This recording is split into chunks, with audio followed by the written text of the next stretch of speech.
Assalamualaikum warahmatullahi wabarakatuh.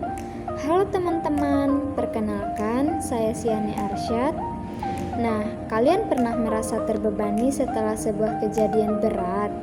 Di video ini, kita akan membahas mengenai trauma, terutama trauma pada remaja, dan bagaimana cara mengenali serta mengatasinya. Yuk kita mulai bersama.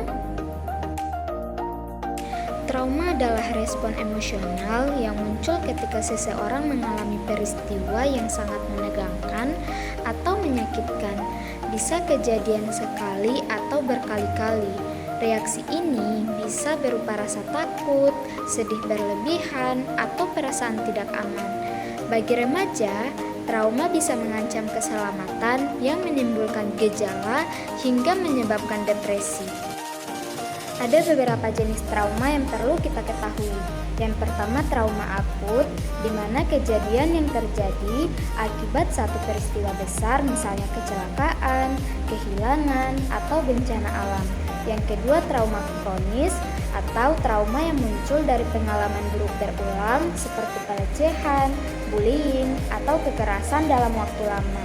Yang ketiga, trauma kompleks, di mana ketika seseorang mengalami banyak pengalaman traumatik dalam jangka panjang. Trauma tidak hanya berdampak pada emosi, tetapi juga bisa memengaruhi pikiran, tubuh, dan cara kita bersosialisasi. Mengapa trauma penting ditangani? Kalau trauma dibiarkan tanpa penanganan, bisa berkembang menjadi masalah kesehatan mental yang lebih serius, seperti kecemasan berlebih, depresi, atau bahkan gangguan stres pasca trauma. Secara emosional, trauma bisa membuat kita merasa cemas, takut, atau sedih yang terjadi secara terus-menerus. Secara fisik, bisa muncul gangguan tidur, kelelahan, atau mudah stres. Sedangkan secara sosial, seseorang bisa menarik diri, sulit percaya orang lain, atau merasa kesepian. Bagi remaja, dampak ini bisa mengganggu sekolah, pertemanan, hingga perkembangan diri. Beberapa pendekatan yang biasa digunakan dalam terapi trauma. Yang pertama, grounding teknik sederhana untuk membantu kita kembali ke keadaan nyata saat ingatan traumatik muncul. Misalnya tarik nafas dan fokus pada suara atau objek sekitar. Kedua, terapi CBT, Cognitive Behavioral Therapy. Teknik ini membantu kita mengenali pola pikir negatif akibat trauma, lalu menggantinya dengan pola pikir yang lebih sehat. Ketiga, EMDR.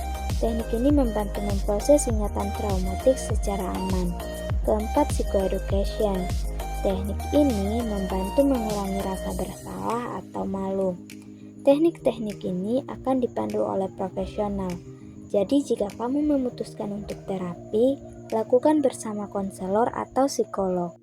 Namun, ada cara sederhana yang bisa kamu lakukan sendiri. Pertama, latihan pernapasan dalam.